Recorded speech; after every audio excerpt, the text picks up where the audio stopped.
Bienvenidos amigos, estamos esta noche en el Hotel Pyramid Event de Viena, Austria, en el primer día de la Comisión de Estupefacientes de la ONU del año 2014, el 13 de marzo.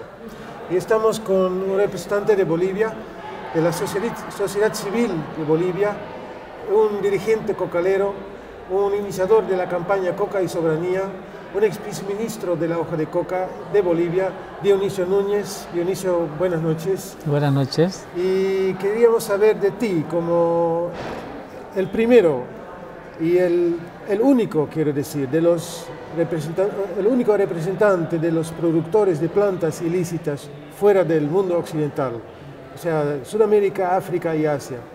¿A cuánta gente hoy día tú, Dionisio, piensas que representas en esta reunión?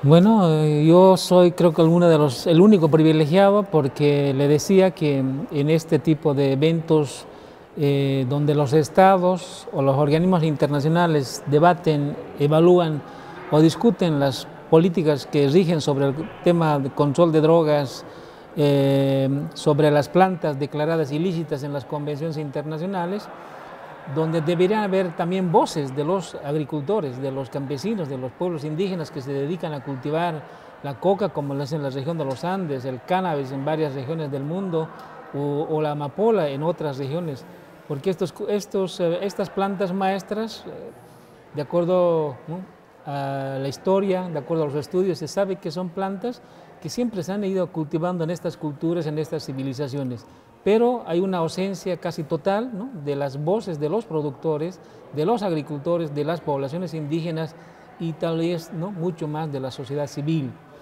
Solamente en estas sesiones de la Comisión de Estupefacientes de ahora, de los años anteriores, siempre han estado, ¿no?, autoridades del nivel gubernamental, de organismos internacionales, que en muchos casos no conocen la realidad, la situación real que atraviesan los agricultores, ¿no?, de estas plantas denominadas o llamadas ilícitas. Entonces yo soy un privilegiado, yo creo que debo representar a millones de agricultores en todos los continentes del país que se dedican a cultivar estas plantas, ¿no?, declaradas por las convenciones como prohibidas, como drogas. Bueno, y tú entonces, como representante de toda esta gente, ¿tú crees que esta reunión, que se llama el segmento de alto nivel de la Comisión de Estupefacientes, tiene realmente un alto nivel? A ver, desde el momento de la inauguración solo se ha visto una reina. No estoy muy habituado a eso, porque en América ya no hay, en Latinoamérica no hay reyes ni reinas, ¿no? Pero claro, aquí había una reina que uso de la palabra, pero más a título de una fundación que ella dirige. Después han habido más autoridades representativas, ¿no?, en el nivel de ministros, pero ministros del interior o ministros de gobierno, vale decir, digamos, la parte más represiva o policíaca de los gobiernos, ni siquiera la parte, digamos, social, la parte de desarrollo humano, ¿no? Porque, digamos, obviamente la mayor parte de los estados en el tema de las drogas, en el tema de los cultivos, tiene un enfoque represivo, policíaco, ¿no?, o militar, ¿no? Entonces han estado, yo he escuchado por lo menos en el uso de la palabra a varios ministros del interior, pero también cuando han hecho uso de la palabra los representantes de las regiones a título, digamos, ¿no?, representando a las diferentes regiones o grupos que se mueven al interior de las Naciones Unidas, el grupo africano, el grupo europeo, el grupo latinoamericano, ¿no?, el grupo, había otro grupo más, entonces casi todos plenamente, ¿no?, han dicho casi lo mismo que se ha venido escuchando en los últimos años acerca de que las políticas sobre el tema drogas, ¿no?, deberían seguir vigentes, a pesar de que hay muchas voces que han dicho que estas políticas es un completo fracaso y que deben haber cambios, ¿no? Pero eso no a nivel de grupos prácticamente ningún grupo ha hablado, digamos, de profundos cambios, pero después de que pasó esa etapa, digamos, de cuando usaron la palabra los representantes de grupos, y cuando tocó, digamos, de que por cada país intervenga, ahí sí se escuchó voces. A mí me encantó, por ejemplo, las presentaciones o las expresiones de de países como, en orden, digamos, ¿no? Porque primero fue, ¿no? Bolivia en hablar, creo que en el séptimo o octavo lugar, después la intervención del Ecuador, la intervención de Brasil, la intervención de Guatemala, ¿no? Más países latinoamericanos, digamos, un poco abogando de que estas políticas de control sobre drogas, lo único que han hecho es sembrarnos de muertos o de sembrarnos de violencia en los países de la región. Entonces muchos de estos han abogado de que deberían haber cambios en estas políticas. Algunos, como el caso del representante ecuatoriano, ha dicho profundos cambios en las convenciones, en las políticas antidrogas. Algunos, como el de Guatemala, ¿no? O el de Bolivia, efectivamente han dicho que estas convenciones que rigen, estas normas internacionales que rigen el tema del control de la lucha contra las drogas, deberían tener cambios, deberían, digamos, ver un poco mucho más realidad, bajar más a la realidad y que recoger las experiencias que ya existen para que, digamos, haya una norma internacional, digamos, con las experiencias y con las voces de cambios que, digamos, han estado, digamos, diciéndose de varios lugares. Y ni siquiera mencionaste al Uruguay. Obviamente que no al Uruguay, porque no hizo todavía su intervención. Me imagino que mañana intervendrá, ¿no? La representación de Uruguay, porque obviamente hay mucha expectativa de lo que, ¿no? Se dirá, pero a pesar de que ya se sabe, digamos, que Uruguay es una experiencia única en Latinoamérica y en el mundo. Esperamos hoy todos los que vamos por la línea, digamos, de que deberían haber nuevas políticas mucho más eficaces, mucho más humanas para enfocar el tema de control de drogas. Obviamente esperamos un poco, ¿no? De que la experiencia uruguaya sea, digamos, de la manera más positiva para que todos puedan, ¿no? Transitar por esas rutas. Pero en América Latina ya hay muchísimas voces, o sea, no solamente de ahora, ya intelectuales, digamos, o escritores de la talla de García Márquez, del peruano Vargas Llosa, inicialmente, después los expresidentes de Brasil, de Colombia, de México. Últimamente está, por ejemplo, la determinación de la Organización de Estados Americanos con su última declaración de la antigua, ¿no? Guatemala. Entonces hay muchísimas voces ya de personalidades, de instituciones, de organismos internacionales de integración y que dicen que ya esta política de lucha, de enfrentar el tema de las drogas como hasta esta hora, es un fracaso y no podemos continuar sobre lo fracasado, sino hay que ver, digamos, nuevas formas de cómo encarar este asunto. Entonces, en ese tema, obviamente, hay varias voces, digamos, de cómo debería ser, ¿no? Y ahí te quisiera preguntar, porque a nosotros nos parece un poco raro ver en un saco a países como Uruguay, Bolivia, Ecuador, que tiene una tendencia de izquierda, sus gobiernos, como el de Colombia, de Guatemala, que pues viene de toda una tendencia ideológica diferente, pero llegan a la misma conclusión, aparentemente. Ahora, ¿cómo explicas tú esto y qué perspectivas hace para un verdadero cambio, una gira drástica desde el continente latinoamericano, cuando las divergencias son tan grandes también? Bueno, hay unas divergencias efectivamente ideológicas, ¿no? Pero una cosa es, digamos, la realidad, o sea, está la realidad de los países productores de la región, en este caso, por ejemplo, de la región de los Andes, que son productores de coca, ¿no? Después hay producción del cannabis y en algunos países también la producción de la amapola. Entonces, una cosa es la realidad, digamos, de estos países productores de materia prima, la otra cosa es de los países en tránsito, ¿no? Y están después como Estados Unidos, que es el gran mercado de consumidores de estas drogas. Entonces, al margen de las ideologías, ya sean de izquierda o de derecha, efectivamente hay ese problema. Entonces, obviamente, todos coinciden en que deberían haber cambios y no mantener un statu quo en esta situación. Pero seguramente los cambios, las propuestas de cambio o cómo deberían cambiar estos, vendrán también seguramente, digamos, ¿no?, con alguna diferencia de lo que es, ¿no?, la posición ideológica, ¿no?, que está vigente en esos países.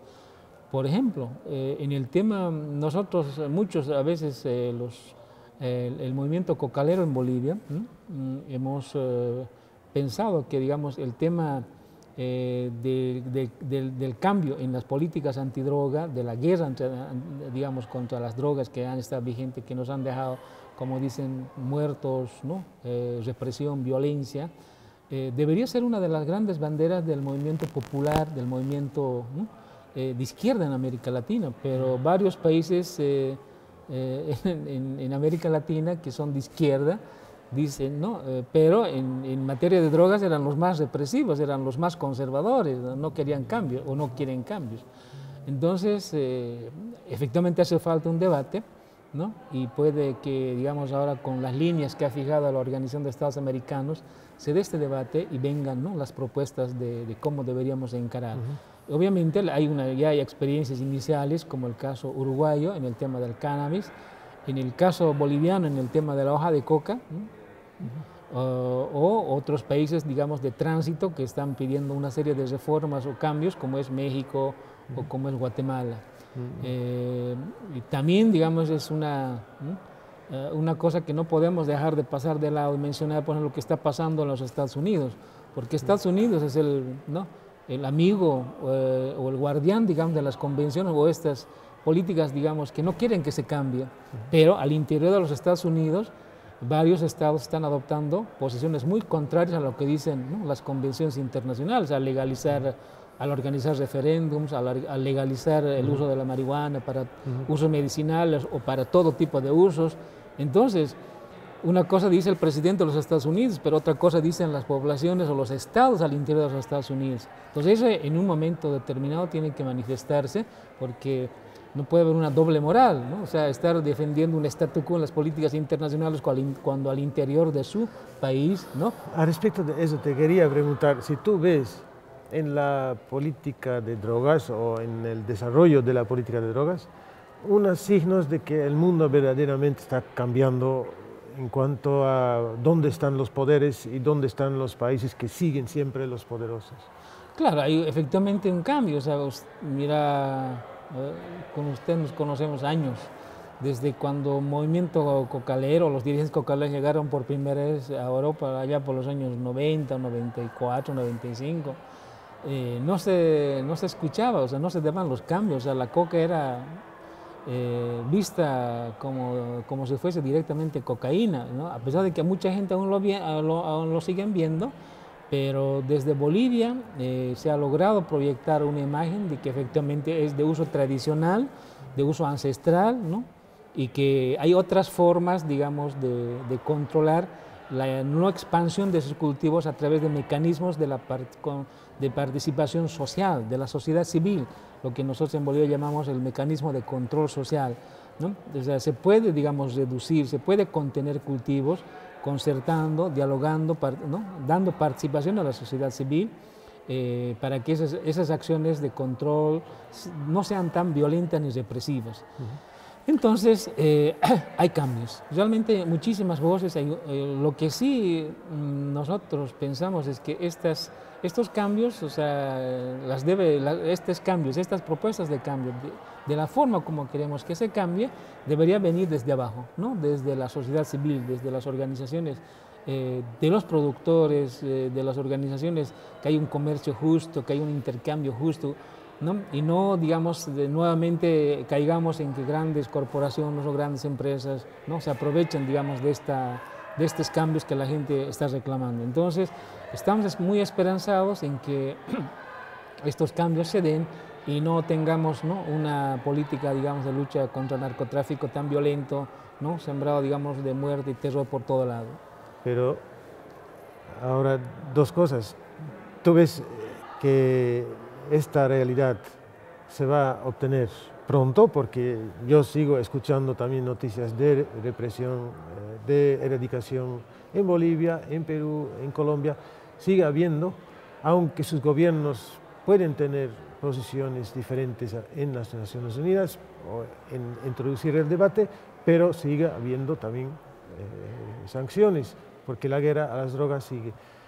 Ahora, tú ves dentro de Bolivia, en este caso, realmente signos que la legislación se va a cambiar y se va a poder hablar de una estrategia eficaz para exportar también la hoja de coca, por ejemplo. Bueno, claro, prácticamente estamos, esa es, digamos, la vigencia, digamos, de una estrategia de lucha contra el narcotráfico y la revalorización de la hoja de coca, digamos, la que se está aplicando en Bolivia. Lo que prevé es, digamos, que tiene que haber una zona de producción de coca, pero lo que sí no puede haber es que haya esa producción, ¿no?, en áreas como áreas reservadas o en parques nacionales, lugares donde históricamente no había esta plantación, no podría haber exclusivamente, ¿no?, para un mercado ilícito, ¿no? O sea, se ha delimitado zonas de producción de coca para abastecer el mercado de consumo tradicional, la industria, la coca que va fuera de nuestras fronteras.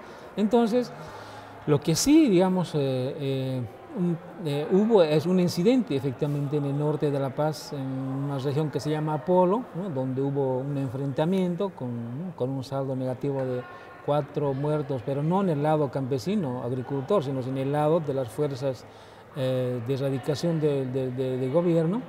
Entonces ese fue tal vez el incidente un poco más grave, que se salió más o menos del control, ¿no? Pero más en las otras zonas donde hay producción de coca ya no se presenta, digamos, la represión y la violencia, la inseguridad, la violación a los derechos humanos, que antes era muy frecuente, digamos, ¿no? La represión en sí ha desaparecido, se puede decir, o casi desaparecido. Así es. Pero la raíz de la represión, la prohibición de la hoja de coca sigue. Entonces siempre habrá sanciones para convencer también con medidas drásticas a los productores de cambiar o de terminar la hoja de coca, mientras que haya muchas pruebas científicas, haya una apertura a que la hoja de coca también puede ser un producto de exportación para Bolivia. No, a lo que voy solamente es que has empezado de decir en 94, 95, la situación aquí era diferente. No se quería considerar realmente a la coca como una planta. Después, en Bolivia las cosas han cambiado. Tú describes también, el mundo ha cambiado, ha girado. Ahora es posible discutir estas cosas. El norte ya no es tanto el norte como antes. Ahora, ¿qué posibilidades tú crees que esto realmente da perspectivas para que se pueda hablar sinceramente sobre un mercado de comercio justo, pero para la hoja de coca en los próximos años? ¿Y qué rol va a jugar el gobierno boliviano, o debería jugar el gobierno boliviano en este proceso? A ver, si todavía, digamos, en Bolivia o en otros países de la región de los Andes, todavía hay esa política, digamos, de controlar la no proliferación de cultivos o la no extensión de cultivos, es precisamente porque, digamos, hay este tipo de trabas como las convenciones que no permiten que la coca salga fuera de nuestras fronteras. En el caso boliviano, la reserva, ¿no?, que hemos conseguido con la readhesión a la Convención de 1961, legaliza el consumo de la coca, el comercio y por lo tanto la producción. Pero no podríamos nosotros sembrar extensiones de hectáreas de coca en este momento, porque fuera de nuestras fronteras la coca sigue siendo considerada estupefaciente o droga.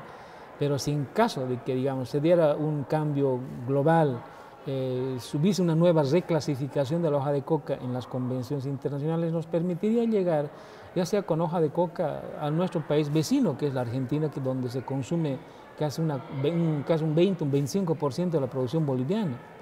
O podríamos llegar a Europa o Norteamérica o al mundo entero, mostrando, o sea, aprovechando los valores medicinales y los valores alimenticios que tiene la hoja de coca. Entonces, en esa instancia, seguramente ya no vamos a aplicar las políticas de restricción en la extensión de cultivos. Por eso, presidente, digamos, el presidente, los ministros, el gobierno en su conjunto, en Bolivia, en este momento está, digamos, empeñado en lograr ya no solamente, digamos, de que la coca sea legal en el territorio boliviano, sino empeñado en conseguir una reclasificación de la hoja de coca, que la hoja de coca sea excluida de la lista, ¿no?, de drogas o de la lista 1 de la Convención de 1961 para que nos permita, ¿no?, obtener otros productos que puedan ser de consumo masivo. Pero yo puedo decir de carne propia, tenemos la experiencia de querer importar hojas de coca a Europa en pequeñas cantidades para los amigos de la hoja de coca, una asociación de plataforma europea que ha querido importar hoja de coca y se ha hecho durante un año, después ha sido cortado, entre otros, por la decisión de una entidad estatal boliviana, que también sigue una convención internacional, pero tampoco trata de cuestionar ahí, en ese mismo caso concreto, esta convención internacional. En cuanto es realmente la posibilidad que tiene el Estado boliviano como para cambiar dar ese paso para realmente defender a la coca como patrimonio del Estado y defenderlo como un producto sano que todos que la conocen saben qué es. Por eso, o sea, yo pienso que el Estado, o sea, en este proceso de transformaciones que vive el país, empezado desde la constitucionalización de la hoja de coca, desde una campaña internacional para, ¿no?, que la cuyico, el consumo tradicional, sea reconocido, pero hasta ahí hemos llegado, ¿no? Ahora, para que la hoja de coca pueda salir fuera de nuestras fronteras, ya sea en hojas de coca o en productos industrializados, pues obviamente tenemos que buscar una reclasificación de la coca. O sea, mientras esté vigente la convención, obviamente que a pesar de la voluntad que tenemos, ¿no?, los que defendemos la coca, desde el presidente tal vez hasta el último cocalero, obviamente hay esta restricción, ¿no?, hay estas barreras que todavía, ¿no?, al estar vigente la convención, nos crean. Entonces, por eso, en todos los foros internacionales, y seguramente, ¿no?, como el presidente lo ha anunciado, o posiblemente, ¿no?, en estos foros internacionales que se avecinan, como por ejemplo como el G77 más China, que va a tener una sesión en Bolivia, se pueda, ¿no?, hacer una campaña, una socialización, para que muchos países, como han apoyado la reserva de Bolivia para nuestra readhesión a la convención, puedan apoyar una reclasificación de la coca y otras plantas, ¿no? Entonces, estamos en eso. Nosotros decimos, hemos superado unos peldaños, pero nos falta aún todavía por superar, ¿no?, por otras, ¿no?, otras más que nos permitan que la coca pueda llegar al mundo, ¿no?, como un producto de la región de los Andes. El año pasado fue el año internacional de la quinoa, ¿no? Y la quinoa es un producto, ¿no?, andino, más que todo, más boliviano, andino, pero digamos más enraizado en Bolivia. Y al hacer campaña en el año internacional de la quinoa, también se hizo campaña por la coca, porque la quinoa está íntimamente ligada con la coca, porque el consumo de la hoja de coca de la forma tradicional como se hace en Bolivia y en la región de los Andes, se hace con la ceniza hecha del tallo de la quinoa, ¿no?, que es la lejía. Entonces, si el mundo ha reconocido, después de muchísimos años de desconocimiento, digamos, de los valores nutricionales que tenía la quinoa, seguramente en el futuro, ¿no?, una buena contribución a la humanidad también va a ser, ¿no?, la hoja de coca. Esperamos esto. Bueno, muchas gracias por tus comentarios y esperamos verte de nuevo en un día, mañana o pasado, para tener más impresiones de esta reunión. Sí, a mí me interesa muchísimo, digamos, ver este debate, porque desde que era dirigente sindical de los productores de coca, después diputado, después en la Asamblea Constituyente, después viceministro, ¿no?, me ha tocado conocer experiencias y realidades un poco muy desconocidas en Bolivia. Por ejemplo, el movimiento cocalero, ¿no?, tan importante movimiento social en Bolivia, sabe muy poco o tal vez nada de lo que es la situación del cannabis en el mundo, ¿no? A mí personalmente me sorprende mucho que en muchos países, ¿no? Los productores o los consumidores del cannabis han logrado, digamos, han tenido la capacidad de cambiar legislaciones, ¿no? O han tenido la capacidad de legalizarlo, como, ¿no? Como los estados de los Estados Unidos, Uruguay, ¿no? Y varios países en Europa. Y nosotros, digamos, con la coca apenas hemos logrado que se reconozca legalmente solo en el territorio boliviano. Entonces, tal vez mi experiencia es complementar, porque nosotros, digamos, como un indígena aymara, nosotros no hablamos de aprender ni de enseñar, sino de complementarnos nuestros conocimientos, ¿no? Yo creo que hace en el futuro tal vez hablar, digamos, de alianzas, ¿no? Para complementar experiencias, para que estas plantas que fueron de manera, ¿no? muy injusta clasificadas como drogas, puedan, digamos, en el futuro, ¿no? Ser aprovechadas de manera positiva por la humanidad. Bueno, una aventura común, digamos. Exactamente. Bueno, muchísimas gracias. Gracias a ustedes. Gracias.